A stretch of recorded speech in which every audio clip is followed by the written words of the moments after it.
हाय दोस्तों, आज हम खोलते हैं इतिहास का वो पन्ना जहां एक औरत ने तलवार से सत्ता लिखी। वो थी रजिया सुल्तान, दिल्ली की इकलौती बादशाह जिसने पुरुषों के खेल में सबको मात दी। तैयार हैं इस आंधी की कहानी के लिए? चलिए शुरू करते हैं। 13वीं सदी का भारत, चारों तरफ जंग की आग जल रही थी। दिल्ली सल्तनत की नींव अब भी बनी ही थी कि गुलाम वंश के शासक एक एक करके सत्ता की कुर्सी पर बैठते और गिरते रहे। इस अंधेरे दौर में एक सितारा चमका, सुल्तान इल्तुतमिश। वो शख्स जो कभी गुलाम था लेकिन अपनी अक्ल और तलवार के दम पर दिल्ली का बादशाह बना। उसकी आंखों में एक सपना था, एक ऐसी सल्तनत जो सदियों तक कायम रहे। लेकिन ये सपना पूरा करने के लिए उसे अपने बेटों पर नहीं, अपनी बेटी पर भरोसा था। उस बेटी का नाम था रजिया। रजिया कोई आम शहजादी नहीं थी। वो बचपन से ही अपने पिता की छाया में पली। इल्तुतमिश के 3 बेटे थे, रुकनुद्दीन, नासिरुद्दीन और गियासुद्दीन। लेकिन ये तीनों अपने पिता की उम्मीदों पर खरे नहीं उतरे। रुकनुद्दीन को शराब और नाच गाने से फुर्सत नहीं थी। गियासुद्दीन का गुस्सा उसे हर बार गलत फैसले लेने पर मजबूर करता। और नासिरुद्दीन जो थोड़ा समझदार था, वो कम उम्र में ही अल्लाह को प्यारा हो गया। लेकिन रजिया, वो एक तूफान थी जो चुपके से तैयार हो रहा था। एक दिन की बात है, रजिया 12 साल की थी। इल्तुतमिश अपने सिपह सालारों के साथ बैठे थे। दुश्मन की फौज नदी के उस पार खड़ी थी और कोई रास्ता नहीं सूझ रहा था। रजिया चुपके से दरबार में घुस आई। एक सिपह सालार ने उसे देखकर तंज कसा, ये बच्चों का खेल नहीं है शहजादी। इल्तुतमिश ने उसे चुप कराया और रजिया से पूछा, बता तू क्या करती? रजिया ने बिना झिझक कहा, पहले नदी का बहाव देखूंगी, फिर रात के अंधेरे में छोटी छोटी नावों से सिपाही भेजूंगी। दुश्मन सोएगा और हम जीतेंगे। इल्तुतमिश की आंखें चमक उठीं। उस दिन से उसने ठान लिया, रजिया ही उसकी वारिस होगी। रजिया को सिर्फ किताबी इल्म नहीं सिखाया गया, उसे तलवार चलाना, घोड़े दौड़ाना और तीर चलाना सिखाया गया। वो सिपाहियों के साथ मैदान में उतरती। उसकी आंखों में एक जुनून था। वो कहती थी, अगर मैं सुल्तान बन सकती हूं तो जंग भी जीत सकती हूं। लेकिन उस दौर में एक औरत का सुल्तान बनना, ये बात दरबार के उन सांपों को बर्दाश्त नहीं थी जो सत्ता के लिए कुछ भी कर सकते थे। 1236 का वो काला दिन, इल्तुतमिश बीमार पड़ गए। उनकी सांसें धीमी हो रही थीं। रजिया उनके पास बैठी थी। इल्तुतमिश ने उसका हाथ पकड़ा और कहा, रजिया, मेरे बाद ये सल्तनत तेरी है, लेकिन ये आसान नहीं होगा। मेरे बेटे कमजोर हैं और दरबार के लोग तेरे खिलाफ साजिश रचेंगे। वादा कर, तू हार नहीं मानेगी। रजिया की आंखों में आंसू थे, लेकिन उसने कसम खाई, अब्बा, मैं आपका सपना पूरा करूंगी। और फिर इल्तुतमिश की आंखें हमेशा के लिए बंद हो गईं। इल्तुतमिश की मौत के बाद सत्ता का खेल शुरू हुआ। उनकी वसीयत थी कि रजिया सुल्तान बने, लेकिन दरबार के अमीरों ने इसे ठुकरा दिया। वो चिल्लाए, एक औरत सल्तनत चलाएगी, ये मजाक है। उन्होंने रुकनुद्दीन को तख्त पर बिठा दिया।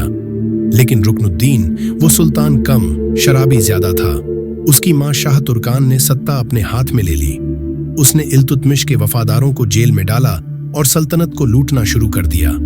लोग भूखे मर रहे थे और दरबार में नाच गाना चल रहा था। रजिया खामोश नहीं रही। उसने अपने पिता के वफादार सिपह सालारों को इकट्ठा किया। उसने जनता के बीच जाकर उनकी तकलीफें सुनी। एक दिन जुमे की नमाज के बाद रजिया मस्जिद के बाहर खड़ी हो गई। उसने लाल जोड़ा पहना था और चेहरे पर एक अजीब सा तेज था। उसने भीड़ से कहा, मेरे अब्बा ने मुझे आपकी हिफाजत के लिए चुना था। क्या आप मुझे अपना सुल्तान नहीं बनाएंगे? लोग हैरान थे। एक औरत, इतनी हिम्मत? धीरे धीरे आवाजें उठीं, रजिया, रजिया। ये सुनकर शाह तुर्कान और रुकनुद्दीन के होश उड़ गए। रजिया ने मौका नहीं छोड़ा। उसने सिपह सालारों के साथ मिलकर बगावत कर दी। रुकनुद्दीन को जेल में डाला गया और शाह तुर्कान की सत्ता छिन गई। और फिर 1236 में रजिया दिल्ली के तख्त पर बैठी। उसका पूरा नाम था जलालत उद्दीन रजिया। उसने ऐलान किया, मैं शहजादी नहीं, सुल्तान हूं, मुझे सुल्तान रजिया कहो। उसने औरतों के कपड़े उतार दिए, पगड़ी पहनी, कुर्ता पहना और तलवार हाथ में ली। वो दरबार में बैठती, सिपह सालारों से बहस करती और जंग के मैदान में दुश्मनों को धूल चटाती।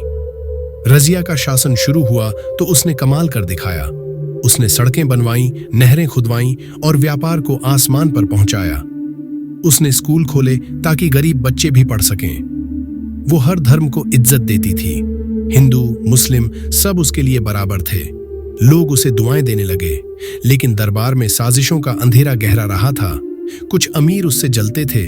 वो कहते थे, एक औरत हमें हुक्म दे, ये नहीं चलेगा। इन साजिशों का सरगना था मलिक इख्तियारुद्दीन अल्तुनिया। वो रजिया का सिपह सालार था, लेकिन उसकी आंखों में सत्ता की भूख थी। दूसरी तरफ था याकूत, एक हबशी सिपाही जो रजिया का सबसे करीबी था। याकूत की वफादारी रजिया के लिए ढाल थी, लेकिन दरबार के लोग याकूत से नफरत करते थे। वो फुसफुसाते थे, एक औरत और एक गुलाम सल्तनत चला रहे हैं, ये बेइज्जती है। ये नफरत एक दिन जहर बनकर उभरी। 1240 में तूफान आया। अल्तुनिया ने बगावत कर दी। उसने रजिया को कैद कर लिया। कहा जाता है कि अल्तुनिया रजिया से प्यार करता था। उसने कहा, मेरे साथ आओ, हम साथ में सल्तनत चलाएंगे। लेकिन रजिया ने ठुकरा दिया। उधर याकूत ने रजिया को बचाने की कोशिश की। वो तलवार लेकर दुश्मनों से भिड़ गया, लेकिन उसे बेरहमी से मार डाला गया। रजिया की आंखों के सामने उसका सबसे वफादार दोस्त मर गया। वो टूट गई, लेकिन हारी नहीं। रजिया ने अल्तुनिया से कहा, अगर तुम सल्तनत चाहते हो तो मेरे साथ लड़ो। अल्तुनिया मान गया। दोनों ने शादी कर ली और दिल्ली पर फिर से कब्जा करने निकले। लेकिन अब खेल बदल चुका था। रजिया के भाई बहादुर शाह ने तख्त हथिया लिया था। रजिया और अल्तुनिया ने जंग लड़ी, लेकिन हार गए। 13 अक्टूबर 1240 को रजिया का अंत हो गया। कुछ कहते हैं कि जंग में मारी गई, कुछ कहते हैं कि डाकुओं ने उसकी जान ली। उसकी कब्र आज भी एक रहस्य है, लेकिन उसकी कहानी वो आज भी जिंदा है। रजिया सुल्तान एक औरत नहीं, एक आंधी थी। उसने साबित किया कि साहस और काबिलियत लिंग से बड़ी चीजें हैं। उसकी कहानी हमें चिल्लाकर कहती है, सपने देखो और उन्हें पूरा करने के लिए लड़ो। तो दोस्तों, आपको ये कहानी कैसी लगी कमेंट में जरूर बताएं। हमारे चैनल अतीत अनलॉक्ड को सब्सक्राइब करें और बेल आइकन दबाएं ताकि अगली कहानी आप तक सबसे पहले पहुंचे। मिलते हैं जल्द ही। धन्यवाद।